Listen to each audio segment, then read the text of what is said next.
So our next talk is Ina Vishik, who's going to talk about a picosecond in the life of a superconductor. And every time I see the word picosecond, I remember this TA I had for quantum mechanics who explained to me that you could never make a laser pulse shorter than a nanosecond, which is a billionth of a second, because Planck's constant divided by the characteristic energy of light is 10 eV, and that's 10 to the minus 9. Of course, this is completely wrong, but I've managed to remember it for 35 years. All right. Ina can talk about real picoseconds. Right. Thank you for the introduction, and I'm sorry your TA was so wrong. That's unfortunate. So today I will be discussing very fast things that happen in exotic materials. And before I discuss the experiments that I've been working on, I want to show some experiments that all of you can do at the MIT Museum. So on the second floor of the MIT Museum, down the road on Mass Ave, there is an exhibit area devoted to various types of high-speed photography. And one of my favorite setups there is the water drop exhibit. So this is a home movie of that. You can sort of see my reflection here. And what you're looking at here, it's slowed down by a factor of 2. But after my finger hits the red button, there's a drop of water that falls out of the nozzle. Then there's a bright flash of light that appears. And then an image triggers on the iPad camera. And if you can time the flash of light just so relative to when the droplet of water is released, you can capture a very special moment in time, namely the moment that the water droplet hits a target, and you get this beautiful corona. So this is the same image that I took in my experiment. So the method by which this is possible is called stroboscopic photography, and this was pioneered here at MIT by Professor Harold Edgerton. And it uses a special type of flash lamp with a very fast duration and a large peak brightness. So in that way, it can capture a snapshot in a fast event by concentrating all of the photons in a very short instant of time.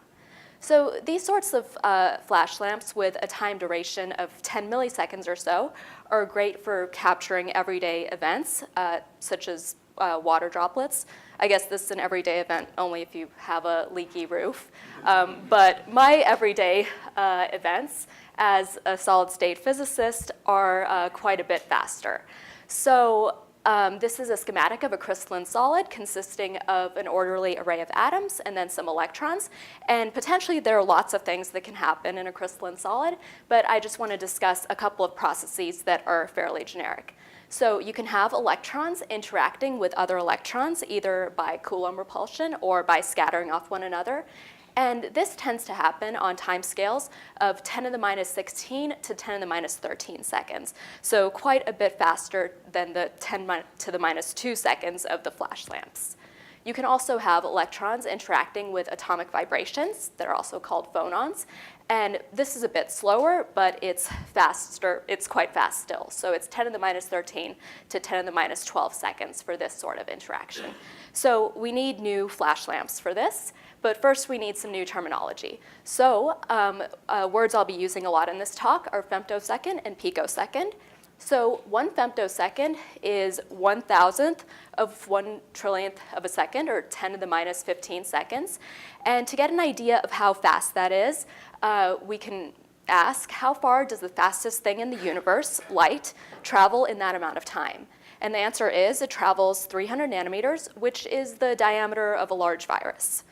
The other word that I'll be using a lot is picosecond, and that is 1,000 times slower. It is a trillionth of a second, 10 to the minus 12 seconds. And in 1 picosecond, light traverses the thickness of a business card. So the flash lamps in the beginning of this talk are not sufficient for those time scales. Instead, we use lasers. And these are not like this laser pointer, which emits a steady stream of light. These lasers are more like a strobe light, which emits short pulses. So over the years, a number of different technologies have been developed to produce short pulses of light with lasers. But the technology that is most widely used today in labs, both in physics and chemistry and engineering, is titanium sapphire lasers. So the active medium there is titanium doped sapphire. And this is a photograph of the innards of a laser that is similar to the one I use, although not the exact one. And this region that's glowing orange is the titanium doped sapphire, and the green light is another laser that pumps the TISAF. So sometimes you need a laser to make a laser, and with this technology, pulses as short as 10 femtoseconds can be achieved. So your TA was wrong. Okay, so in the experiments that I've been working on, by the time the pulses of light hit the sample that I'm studying, they have a time duration of about 100 femtoseconds. So for reference, 100 femtoseconds, in that time, light will traverse the thickness of a human hair. And the peak intensity is something we can vary in the experiment, but it's between 0.1 to 1 nanojoules, roughly speaking. And this sounds really small, but we need to remember that 1 nanojoule divided by 100 femtoseconds is 10 kilowatts, which is what you can get out of a portable generator. So you can still get quite a decent punch out of these short little pulses. Okay, so we have our short laser pulses, and we want to make a movie, like I did in my first slide, of fast things happening in solids. So unfortunately, it's not that simple because we don't have electronics that work this fast. So we have to do the experiment a little bit differently.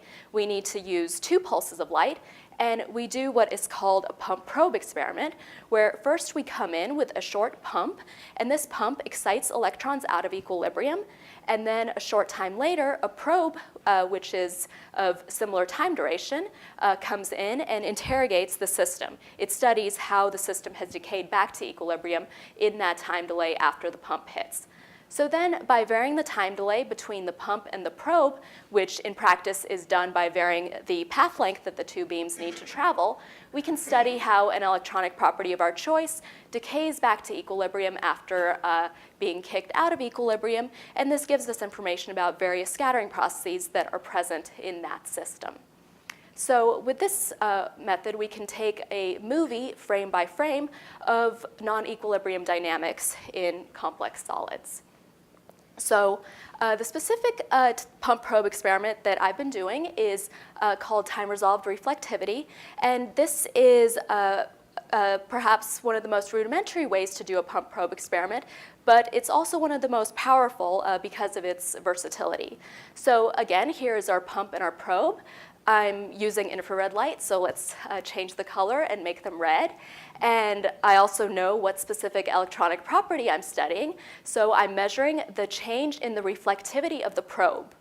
So another sketch of the experiment is we have a pump and a probe coming in to the same spot on the sample. They're time delayed relative to each other. So the pump comes in, excites electrons out of equilibrium. Sometime later, the probe comes, it's reflected, and we measure how much of it is reflected and how this changes as a function of time delay. And our goal is to infer the relaxation processes in this material from the magnitude and the time evolution of this photo-induced change in reflectivity, delta R over R. So this is a photograph of a portion of the experimental setup where this takes place. This white box is the laser which emits the pulses, and then all of these different optics are there to prepare the beams and direct them towards the sample. And I've used this technique to study a number of different materials, but the work I'll be sharing with you today is on high-temperature superconducting cuprates, which are high-temperature superconductors which contain copper and oxygen. So for review, a superconductor is a material whose resistivity goes to 0 below a transition temperature called Tc. And in the superconducting state, these materials are able to transmit a dissipationless current. So superconductors have some applications. So for example, when you go and get an MRI and you're inside the donut is actually a superconducting electromagnet. And because of the ability to conduct a dissipationless current, one can achieve a higher magnetic field, which allows for better contrast in the MRI image. So the hope in this field is if the transition temperature can be pushed to higher temperature, then perhaps these materials can find more wide applications. And this hope was really pushed forward in 1986 with the discovery of high-temperature superconductivity in copper oxide or cuprate materials.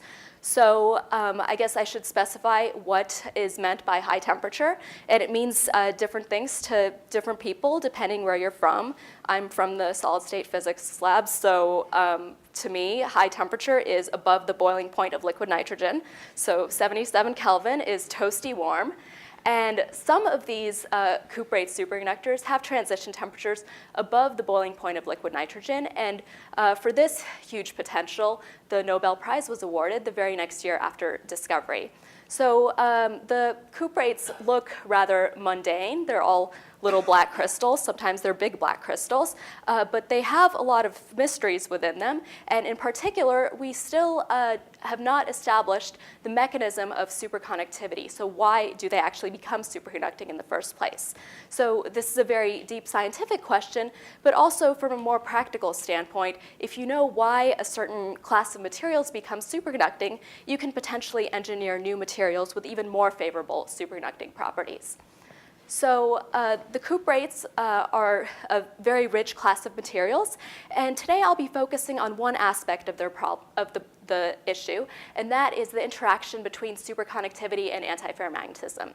So you heard a little bit about antiferromagnetism earlier, but I just want to review. So it's a type of magnetic order where on adjacent sites the spins point in opposite directions. So it's not like your refrigerator magnet, which has a net moment, but it is a type of magnetic order.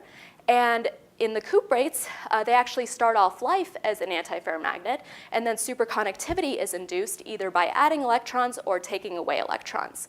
So 2 years ago, I talked about the case where we take away electrons. This time, I'll be talking about the case where we add electrons. So what happens when we add electrons is summarized in this phase diagram, showing temperature versus how many electrons we add, and the different electronic phases that exist. So as we add electrons, the temperature where antiferromagnetism onsets gets smaller and smaller, and eventually superconductivity emerges. And the relationship between superconductivity and antiferromagnetism is very important, not just for these specific materials, but for the field in general. So for these specific materials, it's an important question because a number of proposals for the mechanism of superconductivity rely on some sort of excitation originating from antiferromagnetism. But more broadly, the cuprates are not the only superconductors that we don't understand. There are other types of so-called unconventional superconductors, some of them with low TC, some of them with high TC.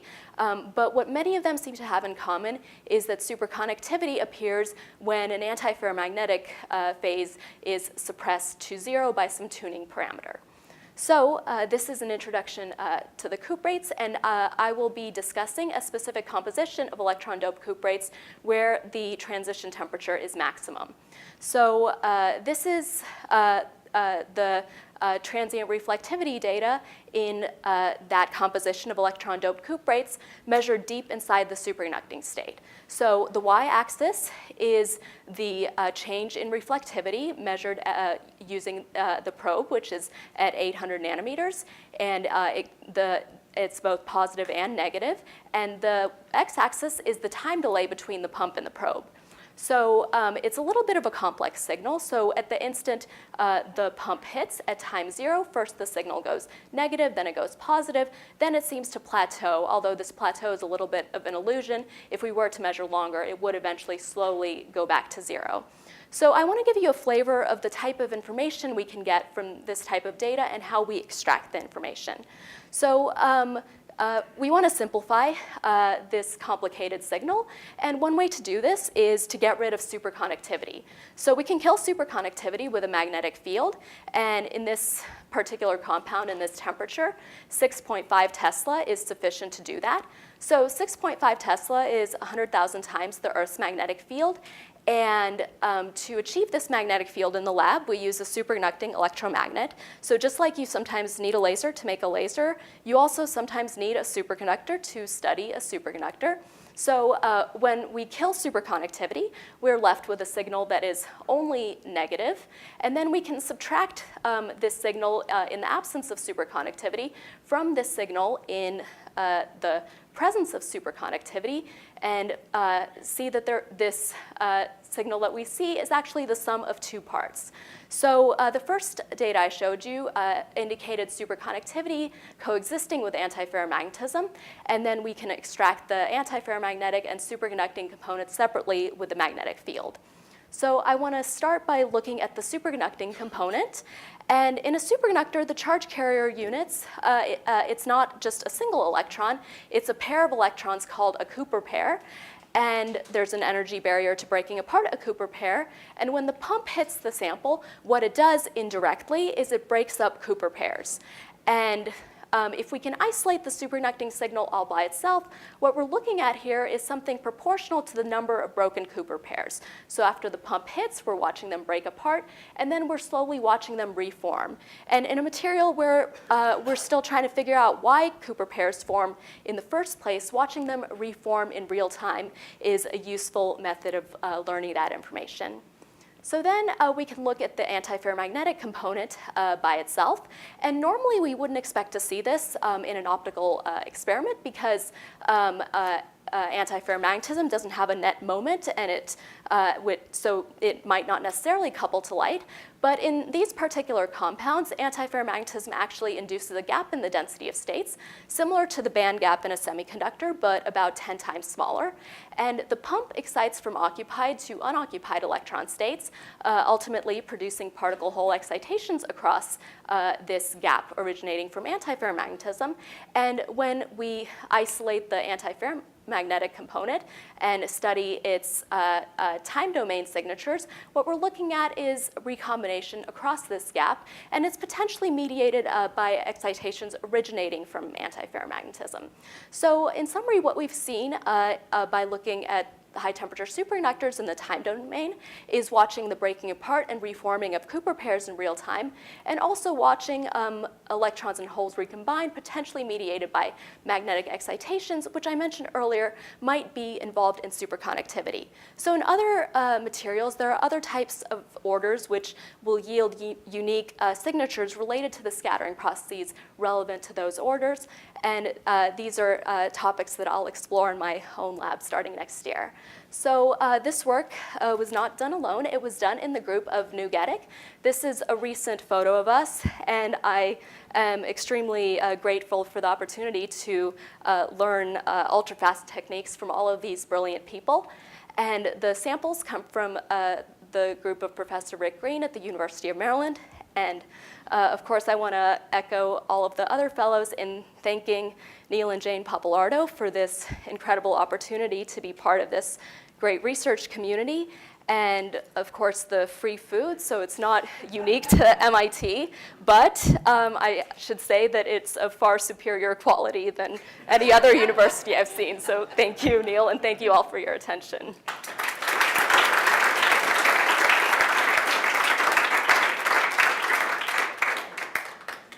Questions from the front row? I want to make a comment that food was a fundamental principle that I established with Kastner and Bergeneau about this whole program, because I maintain food is the thing that causes people to come together, to eat, and therefore to talk. Bergeneau appreciates food. I don't have a question yet. Jesse. About the shape of the rise, is that just teaching you something about the probe structure, or is that actually something about the material, with the rate at which the rise happens? Yeah, so you're right. The rise time is finite. It is quite a bit slower than either the pump or the probe. So it is giving us information about processes in the solid. Or Hen. So you showed that you basically have two contributions, which you measure one by killing superconductivity with a very, very strong magnetic field. Do you know that there's no crosstalk, that it's really just a simple sum of two things and there's no interference between the two? That is a good question and something that we're working on sorting out. So in general, you will have interaction between the two, and there's thought that maybe they compete. So the nature of the interaction will depend somewhat on the relative energy scales of the two. In this case, to define an energy scale for the two, superconductivity, its energy scale is maybe 3 MeV, and in my field, MeV is little m, millielectron volts. And the energy scale of antiferromagnetism is maybe 100 MeV. So it's about, it's quite a bit larger. So you would have less crosstalk in that case than if they had more similar energy scales. Yes. So in terms of energy scale, the frequency of your laser is larger than the gap and the antiferro gap? Yeah. Both? Yeah. And can you extract from the relaxation time at much longer time information about this energy scale? Yeah, so you make two good points there. So first of all, the energies that we're measuring are millielectron volts, or maybe hundreds of millielectron volts, and the energy of the light is 1.5 eV.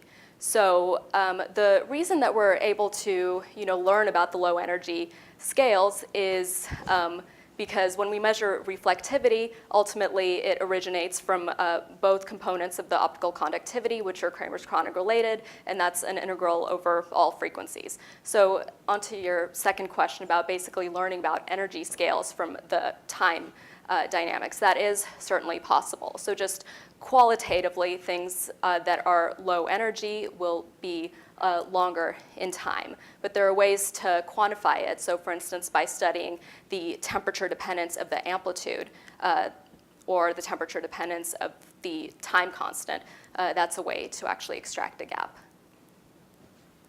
Matt.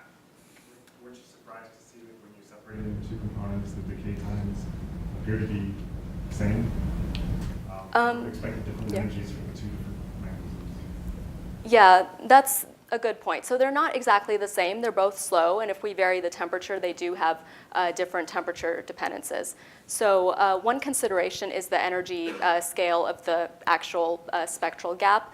Other considerations are how the decay actually happens. So just to make that statement more specific, in the case of a superconductor, the common model that people use, so you have Cooper pairs, you have unpaired electrons combining into Cooper pairs. There is let's say it's a phonon emitted. This phonon can then go and break apart another Cooper pair and sort of have this bottleneck type of process. So it's a little bit more complicated to relate timescales to gaps in that case. Is that a thermalization, or is that a kind of a cascade? The successive breaking of Cooper pairs by the phonon. Well, so And that's how you're they're, getting. they're reverse processes of one another. Yeah. So you electrons combine into a Cooper pair, and then there's a phonon, Right. and this phonon can break apart a different Cooper pair. Right. So you zap everything, and and the time constant is things just rattling back to equilibrium. Is that the right way to think Right. about it? Okay. Joe. Is there any merit to going to even shorter time scales, or and then what is the next shorter They're not time scale? Well, generally speaking, yeah, there are efforts to push timescales even faster. So I think now the record is on the order of hundreds of attoseconds, 10 to the minus 18. The hope there is you can learn about electron-electron interactions, which are kind of the fundamental thing in these correlated electron systems, where we can't solve the problem in a simple way because the electrons are all interacting with each other. At this point, unfortunately, most of the attosecond systems are kind of light sources that are not very convenient to really do physics with other than making the light sources. Okay, last question goes to Professor Graytak. Have you tried this with normal superconductors like lead, where the interaction is much better known? This has been done with lead and other conventional superconductors. And is the comparison between the results give you any insight into what's going on? That's a good question. Qualitatively, the results are not too different between conventional superconductors and this compound if you just isolate the superconducting component because the energy scales are relatively similar. Okay, let's thank Ina again.